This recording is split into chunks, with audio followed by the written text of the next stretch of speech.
I was 21 years old, and a girl that I knew from high school, and she was back from Florida. And one summer we struck up a relationship. It was a pretty intense relationship for about 6 weeks. At the end of it, that's when we found out that she had become pregnant. You know, we had discussions and how this was going to affect our lives and how we were going to pursue it and whether that pursuit was going to be together or apart. And ultimately she decided to go back to Florida and pursue her career, and we separated. And I recall I was significantly depressed.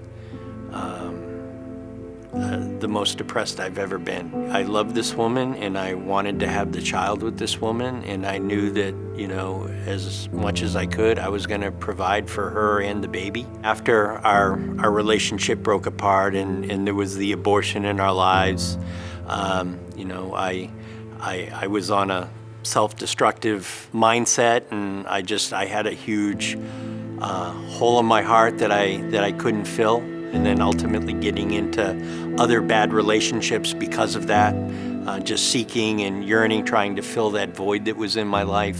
I know when I came to Jesus Christ, that was one of the things that I was able to at least leave at the cross, as far as filling the void in my heart, knowing that He has that baby's hands in His hands, and knowing that now I can then take that story and speak to others about it and hopefully prevent them from having to carry that same burden. I'm just blessed that with the support of my wife and ultimately through the healing through Jesus Christ, we've been able to turn our testimonies into something that we can now bring on to other people and help them at these critical junctions when they might be posed with very similar situations. So often when we think about abortion, it's usually the thoughts are just about the baby is the one being affected. It's just the life of the baby. It's more than just that. It's the life of the mother, the wounds that she carries. It's the wounds that are in the husband or boyfriend. And then it also goes on to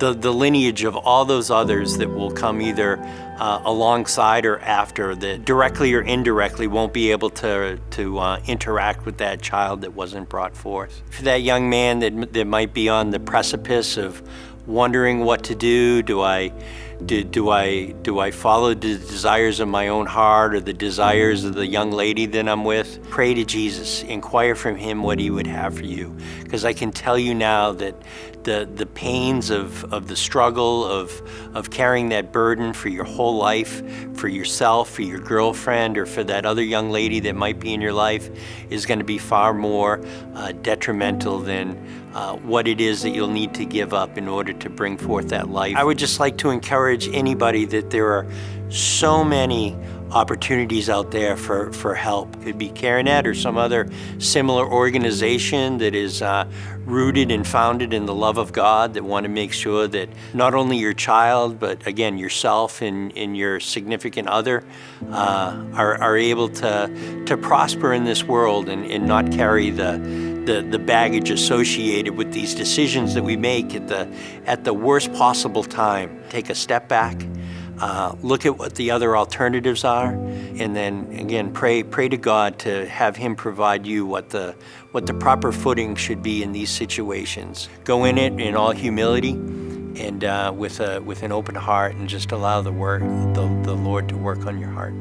One of the great joys at working at an organization like CareNet, I'm blessed to be able to see the result of so many of those decisions that are made to bring forth the baby, even though there might be a variety of struggles, but yet they step forward in faith and bring forth that child. I just get up every morning and I thank God for what He's done for me and my family, and knowing that He has far greater work for us to do, and knowing that we have a great commission in this life, that we are not only just to work on ourselves, but we're also to work on the others that we love and the people that we haven't even met yet. And so I know I just encourage my wife and my family to become part of that solution, and to reach out outside of our own borders, ensure that we're able to bring forth Christ's message of redemption for all. I would just ask you to open up and to take that first step and just ask Jesus into your life, if that's where you're at, and ask him to heal your heart, and just ask for the freedom that can come at the hand of Jesus.